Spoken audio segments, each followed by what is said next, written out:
These masters that I would speak to you of are called the Lords of the Seven Rays. And I have told their story in a pocketbook, which is by that very name, Lords of the Seven Rays. It's 2 books in one. The first half gives biographical background. Who were they? When did they live? What did they learn? What did they bring forth? The second half is their teaching. This book emphasizes the fact that there are retreats of these Lords of the Seven Rays, whom we call Ascended Masters, and that these Ascended Masters have opened their retreats as universities of the Spirit.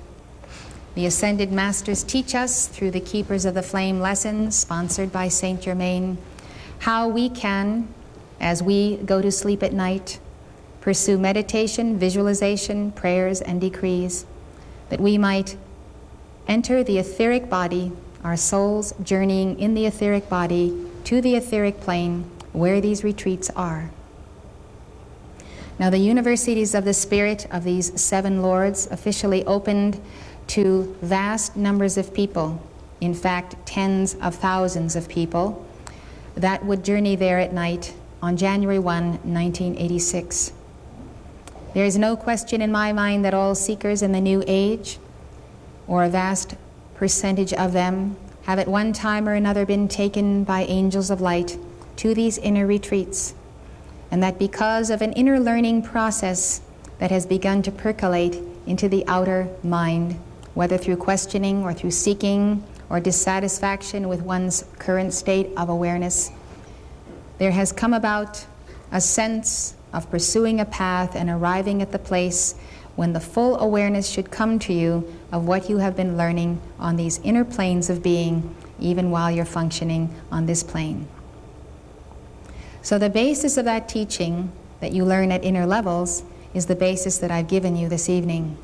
That is the cornerstone of your life, your purpose, your goal, and your destiny in this life. This book then is exciting, easy reading, and it's very heavily illustrated.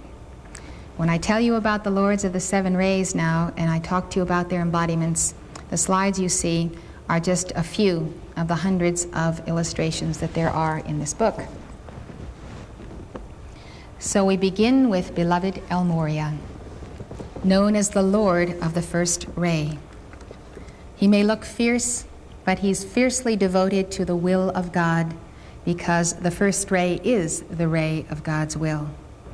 That devotion to the will of God shines in him in these following embodiments when any one of you may have known him and walked with him. The first we record is Abraham, 2100 BC. Scholars assume that Abraham was either a humble nomad or a mythical figure, but archaeological evidence now confirms the biblical portrait of a wealthy military chieftain. He lived in Sumer, came out of Ur of the Chaldees in obedience to the call of the Lord. El Morya was embodied as Melchior, one of the 3 wise men. They used a science of the stars, of astrology, to follow not only the place where Jesus was born, but the year and the hour of his birth. He was Arthur, king of the Britons, in the 4th or 5th century.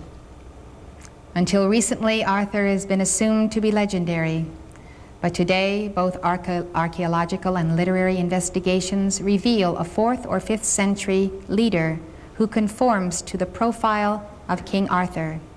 He used Roman military tactics and lived in Scotland.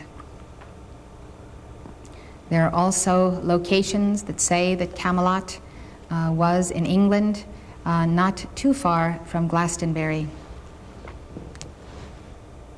El Morya was embodied as St. Thomas Becket. 1118 to 1170, he was Lord Chancellor of England, friend and advisor to King Henry II. He became Archbishop of Canterbury. He came into conflict with the king over the rights of the church. And shortly following Christmas, on December 29th, 1170, he was murdered in Canterbury Cathedral by 4 knights who took literally Henry's remark that he wished to be rid of this turbulent priest. The tremendous bravery and courage with which he went to that altar knowing that these men were pursuing him, is just one more life's example of the dedication of his soul to be the embodiment of the will of God. The strength and the courage of beloved El Morya, even in the embodiments I have thus far named, is a guiding light to all who know him and feel the presence of his love. El Morya is the master who called me when I was a student at Boston University. He appeared to me. He was the first master I had ever seen with my own inner eye, with the exception of Saint Germain, who had come to me when I was 18. He was there in full presence, powerfully radiating his aura, and said, "I have need of a feminine messenger. Go to Washington to be trained under Mark Prophet." That was his message. Having so delivered it, he moved on. Morya is very straightforward, very direct, and very much active in the affairs of state in the world today, as he was in his embodiment as St. Thomas More, 1478 to 1535, Lord Chancellor of England. He was lawyer, judge, statesman, author, poet, and humanist. All of those callings reflect the first ray. The preceding lecture was given by Elizabeth Clare Prophet, world-renowned author and spiritual teacher. The Summit Lighthouse is an international spiritual organization dedicated to universal enlightenment. Founded in 1958, the Summit Lighthouse has been a beacon of truth to thousands worldwide and a leader in New Thought spirituality. The preceding program has been brought to you by the Summit Lighthouse. For more information, call 1-800-245-5445 or visit our website at www.tsl.org. Outside the USA, call 406-848-9500 or write to the Summit Lighthouse, 63 Summit Way, Gardner, Montana, 59030, USA.